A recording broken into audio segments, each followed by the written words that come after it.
Hello everyone, welcome to this thesis presentation. Today I'm going to present my study that investigates the simplification of design space exploration in generative design through task tool matching. Imagine you would like to choose a car from this lot. With so many choices and criteria, this would be quite overwhelming. Maybe if we could chunk and narrow down the choices, it would be easier. We have a similar problem in design. Architects use a method called generative design. This process allows them to generate a large number of design alternatives that are not accessible through conventional methods, which makes exploring and narrowing them down difficult. So we have a huge design space. By quantifying this design space, designers can sort, filter, and group their designs to be able to narrow down their choices. For accomplishing these tasks, design space exploration tools become designers' task environment. These systems use interactive data visualization to navigate through design space, so they can narrow down design space into smaller sets by evaluating each alternative's potentials. However, despite the effectiveness of data visualization and filtering, because of a lot of design spaces of sets of alternatives, designers can still face cognitive overload. To address this challenge, some approaches have been proposed in research, including cognitive strategies. Chase and Simon suggested chunking as a way to overcome this problem, to chunk the information into solvable segments. So we adopted this strategy and proposed segmentation. Segmentation can be achieved through three main perspectives: abstraction, generalization, and classification. This segmentation then can be achieved by features like grouping, clustering, and dimensionality reduction. So as outlined, I have two workflows that I did based on the mentioned introduction, and this will be the content of today's presentation. First, a review of existing design space exploration tools that has segmentation features, and second, studying user behavior when using an example design space exploration tool, which is Design Sense, and extending it. So first, we looked at the current design space exploration tools that were using grouping, clustering, or dimensional reduction. We did a system review of those tools. Some of them are directly from their research papers or theses, and others through both literature and the application of tools like Design Sense, D-Star, Tableau, and Power BI that are accessible. Based on previous studies conducted in the lab, we used two lenses to define the evaluation criteria for these tools: cognitive focus or functional categories, and interface design focus or visualization categories. These two categories of criteria helped us in two ways. First, in choosing the best and most visible tool, which is Design Sense. Second, in identifying the criteria to validate it. We also noticed that there is a mismatch between the cognitive tasks and the interface features in design space exploration tools, especially when exploring large design spaces. Additionally, we observed that visualizations in these tools are not fully support the required cognitive task and segmentation. So as I mentioned, there is a mismatch between the cognitive tasks and the supporting interface features in design space exploration tools. To reduce the cognitive overload, we need to eliminate that mismatch. This means providing users with features that help them simplify tasks and reduce their cognitive overload. But what are the segmentation features that users are looking for, and what would the ideal visualization look like? The goal is to drive design guidelines for creating interactive visualizations that support two key concepts. First, simplification through segmentation, to task focus, that is simplifying the process of design exploration, which is task, by breaking down complex design space into smaller manageable segments or clusters. The focus here is on making the design exploration task easier for the user by segmentation. And second, segmentation through simplification, tool focus. This is about making the tool itself simpler and easier to use so that it can effectively perform segmentation, which is grouping, clustering the design alternatives. If the tool is too complicated or difficult to navigate, users may struggle to use it effectively, even if it has powerful segmentation features. So second, studying user behavior when using a design space exploration tool, which is Design Sense, and extending it. So we select Design Sense. Design Sense is the visual analytic tool for navigating and exploring design spaces. The interface is composed of multiple views that are coordinated and connected with each other. It has data views, which is a parallel coordinate plot and a scatter plot, galleries of design visuals, sets, clustering part, and operations like creating sets, zooming, and Boolean operations. I asked the following research question. First, to what degree and how do segmentation features such as set-based operations, Boolean selections, clusters, and sets help during design exploration, and if they are easy to use and learn? Then we asked if they are effective. So what are the qualities of simplification in design space exploration interfaces? How can designers engage in alternatives through the segmentation of alternatives in sets and clusters? To answer the first two questions, we conducted a system review focusing on tool comparison. Next, by an expert user study, we evaluated a selected tool, Design Sense, which has advanced segmentation features. And three, we looked at the interaction patterns and asked, how do designers use segmentation features when navigating design alternatives? And how effectively does Design Sense support their needs? We can extend this research question to in a way that it would say, what are the design guidelines when developing design space exploration featuring segmentation? And what interface features should design space exploration interfaces include? So next, we design an expert user study. We use design study framework named Nested Model to study the domain problem and propose a data visualization solution. From this framework, we went through three main steps. First, the problem characterization, then validating the abstraction design, and finally encoding or interaction technique design. So first, we characterize the domain problem. Through interaction with architects, computational designers, we identified the requirements. Additionally, through the system review mentioned before, we selected the tool and identified the gap and evaluation criteria. Second, the key task that design space exploration should support was identified by Zohreh and Erhan, and they implemented design sense based on those key tasks. So based on that research, we validate the abstraction and the interaction design of the design sense to see if segmentation is there yet. We conducted a pilot study with 3 pilot participants and then main study with 7 experts.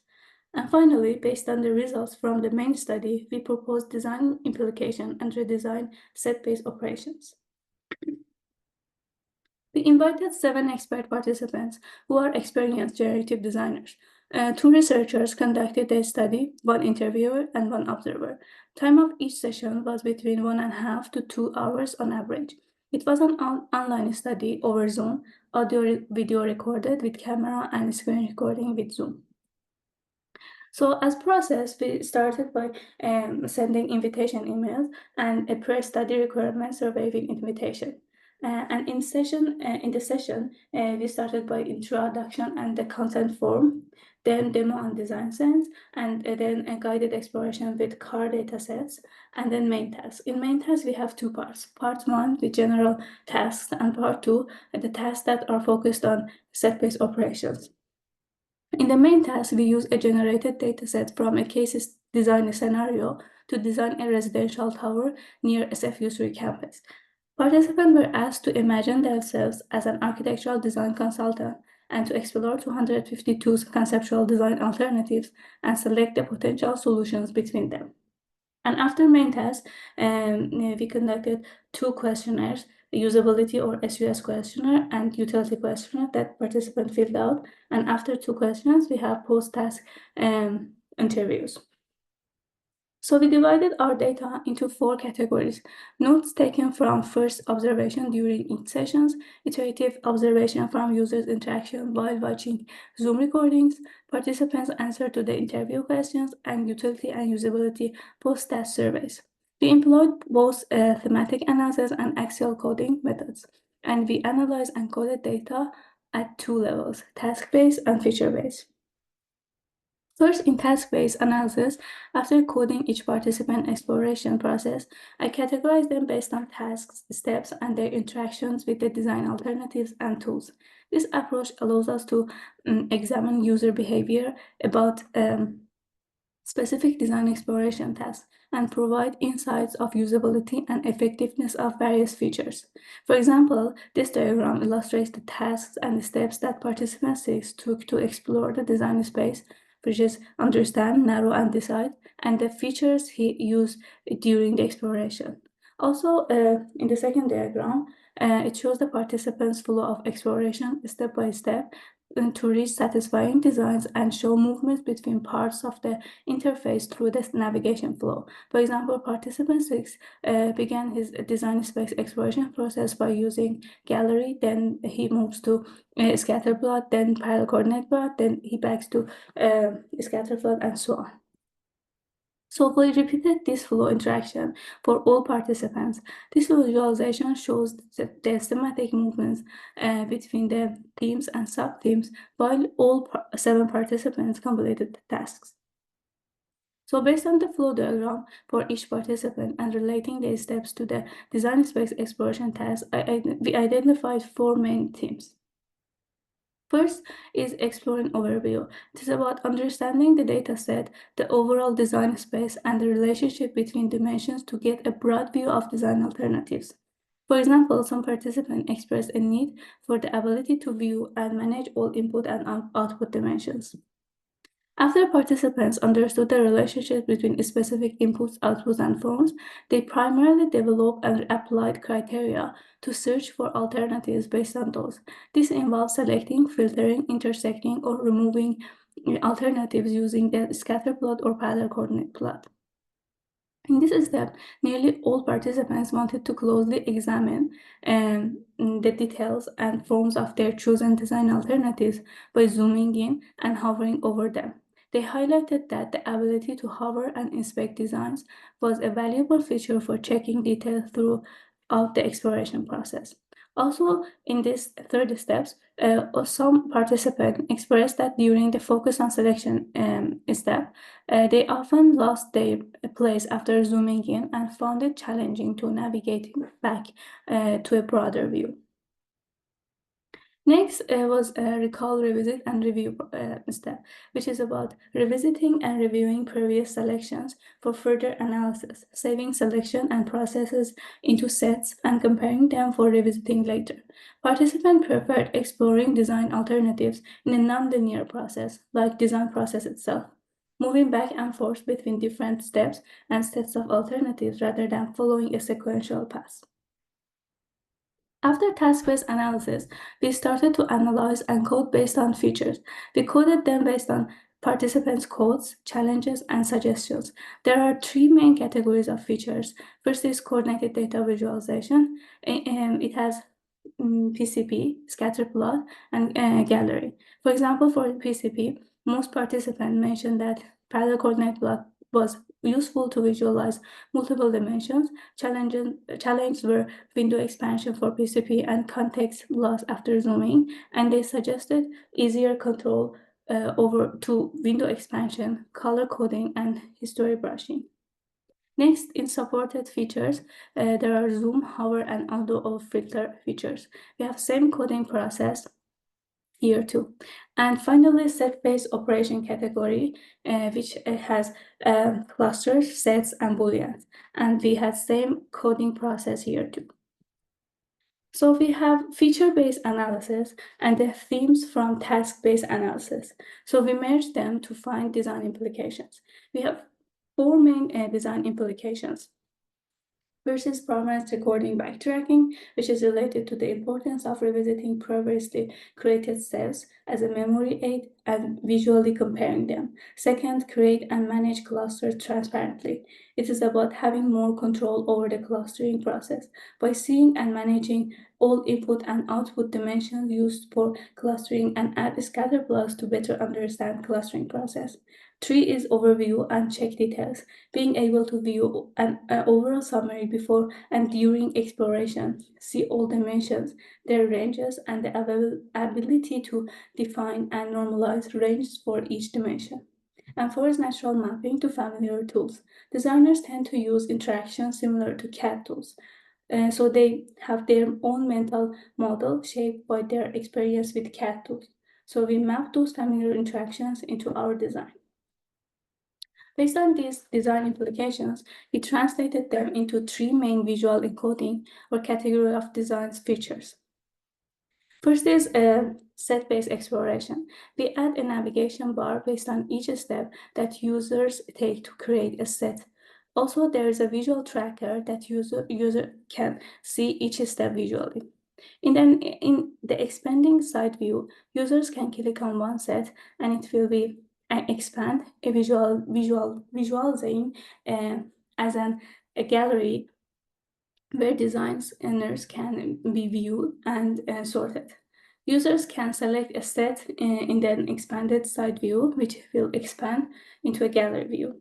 And also similar to the original design sets, users can comment on sets. However, this version allows multiple users to collaborate on a single exploration file and comment on sets in real time. Visual encoding tool is sets and selection comparison in separate analytics paths. Users can also open sets in different tabs by selecting a set and clicking opening a new tab. When sets are converted into new tabs, the evaluation tracker is displayed for each set, enabling users to compare the evaluation of different sets by viewing them together. It allows users to manage distinct independent workspaces and passes. Also, this feature helps users visualize the progression of each set and facilitates comparison of them. And three is controllability and transparency of clusters. Also, we add dimension part that users can see and check all dimensions, which ones are selected to cluster based on those, and also for better understanding of clusters, users can see clusters in different scatter plot based on the dimensions they choose. Also, in overall, we made the interaction similar to cat tools. For example, in the study, we observed that users didn't use PCP and scatter plot at the same time. So we make parallel coordinate plot hidden and shown when needed. It also can easily expand or contract or hidden again. So as a conclusion, we identified design consideration based on reviewing existing design space exploration interfaces.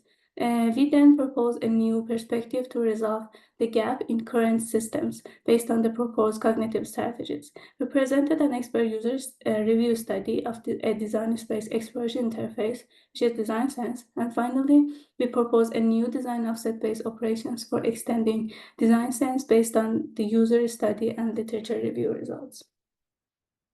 So we can categorize the limitation of this research into three categories. First, number of participants and their backgrounds. Since it was an expert user study, it was difficult to find large number of participants. And also, they all were computational designers as architects, just one non-designer who was expert in generative design. So for generalization, we will conduct a study with more and various experts next time. Second, expert user study limited to one design space exploration tool in a short time. We can add more tools to see different patterns. And third limitation is the dataset and case study scenario used in this project. Case study scope might include wider design concerns with real project used in a firm. As a future work, we plan to design an evaluation of high-fidelity prototype, testing with real users in relatively longer sessions in context, and also in the new tool, based on the study results, we can add features like predictive analytics, like sensitivity analysis, regression hints, or AI or ML applications. Thank you so much.